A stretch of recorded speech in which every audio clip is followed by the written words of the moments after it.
This chart doesn't make sense. You see, Bitcoin and Ethereum have been down or sideways at best.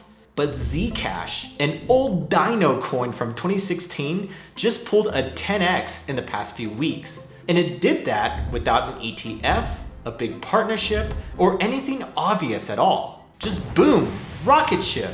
Which is weird, right? Because most of the market has been struggling. But this thing's moving like it's the 2017 alt season all over again. So obviously that caught my attention. And I did what I always do. I started digging. But pretty quickly I realized that this wasn't what it looked like. You see, this wasn't just some random pump. No, it felt like something more. Perhaps even a sign of things to come. But anyhow, let's rewind a bit. For the past few weeks, every time I opened X, I saw posts about ZCash. Arthur Hayes called for it to go to $10,000. Mert, the Solana guy, wrote, "The state started printing money, so we bought Bitcoin. Then the state started surveilling money, so we bought ZCash." And then Balaji jumped in saying that we're going to the 1 to infinity moment where financial privacy becomes a human right. Some guy called Arjun even compared it to the Second Amendment, and Ansem said it's the revenge against surveillance states and VC slop crypto. So basically, my whole feed was a mix of prophecy, memes, and predictions with regards to ZCash. And it wasn't just some traders chasing a quick pump. No, it felt like people were really rallying behind the idea. So, of course, that made me curious. Like, what's really behind this move? Was it just hype, or were there actual fundamentals behind it?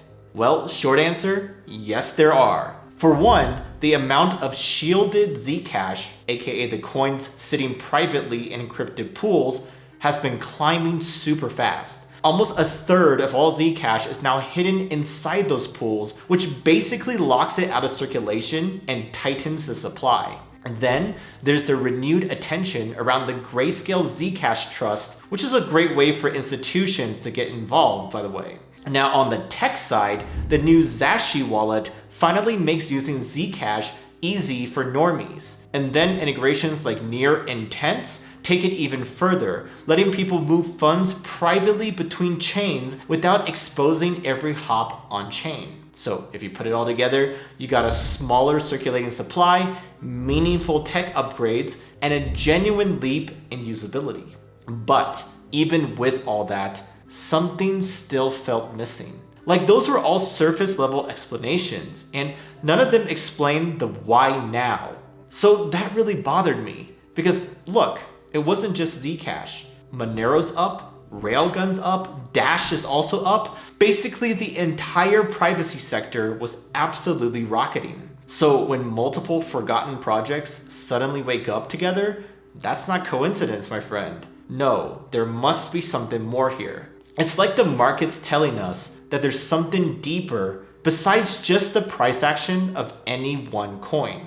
Now, I'm gonna tell you the deeper meaning that I discovered here, but before we get to that, I wanna put something else on your radar, because privacy isn't the only sector with long-term potential. Another one that's been quietly heating up is RWAs, or real-world assets, which is basically bringing things like real estate or treasuries on-chain. Anyhow, one project that caught my eye here is called IMO. It's still super early, but what makes it interesting is that it's actually backed by real Swiss real estate. I'm talking apartments, villas, things like that.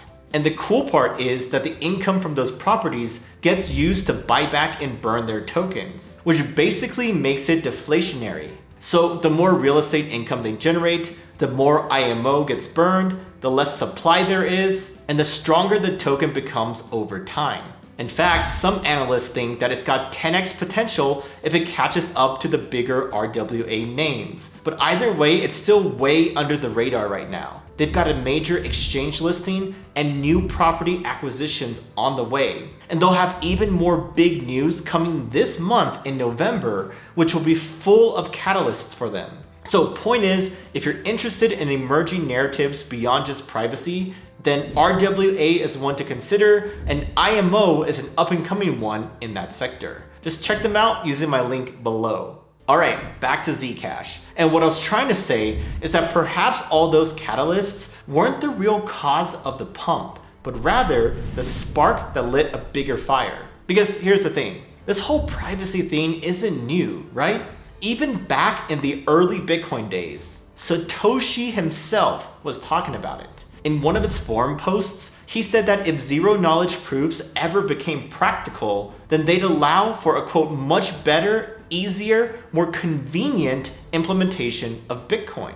And that's really huge, right? Because that tech didn't exist back then. It wasn't until ZCash arrived almost 8 years later that that tech was usable. So point is, while Bitcoin fixed money, ZCash fixed the one thing that Bitcoin couldn't, privacy.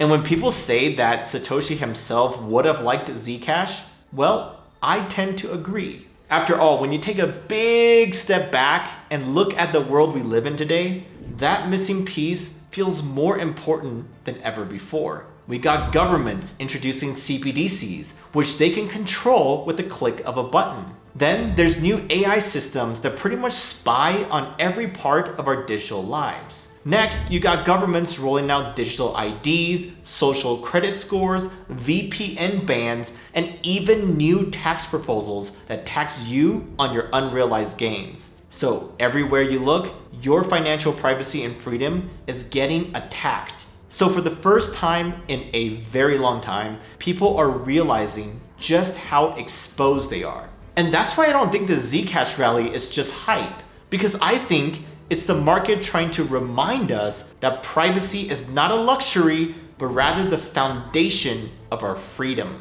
But anyhow, when I started diving into all this, ZCash had already 10x'd. I missed that move, and that definitely sucks. But honestly, after thinking about it some more, I'm actually starting to feel early to this trend. Because I stopped looking at it as a short-term trade, but rather as a statement and as a foundational part of my portfolio, just like Bitcoin. After all, I'm definitely not the only one who feels like crypto's lost its soul over the years. Recently, it's been mostly meme coins, launch pads, crazy yield farms, and it basically became one giant casino that got co-opted by Wall Street. So that's why the ZCash move really caught my attention, because if privacy really is the next big meta, and this turns out to be the thing that saves crypto's soul, then I want a piece of it. Now, I'm definitely not talking about going 100x long or even full porting into it, but I'm definitely going to start a slow and steady DCA, because if this thesis plays out, then the price today won't matter. After all, some people think that this could be the last true 1000x opportunity in crypto. And personally, I can see their vision. Because even if it doesn't go that far, at least I back something that still stands for crypto's original purpose. So no, ZCash is not the answer to everything, but it is a reminder of the cypherpunk spirit that used to flow through crypto's veins. It's a reminder that crypto was never just about the price, but rather about fighting for our privacy and freedom. And maybe, after all these years of noise, memes, and degeneracy, we're finally finding our way back to that. But yeah, that's my take. What do you think about ZCash though? Do you have some in your portfolio? And do you think it could still pull a 1000x? Well, either way, if you are a serious retail investor and want to work with others to farm airdrops, research new metas like this privacy one, and other things like that, then you gotta join us over at Retail DAO, where retail investors coordinate to win together. Links below in the description.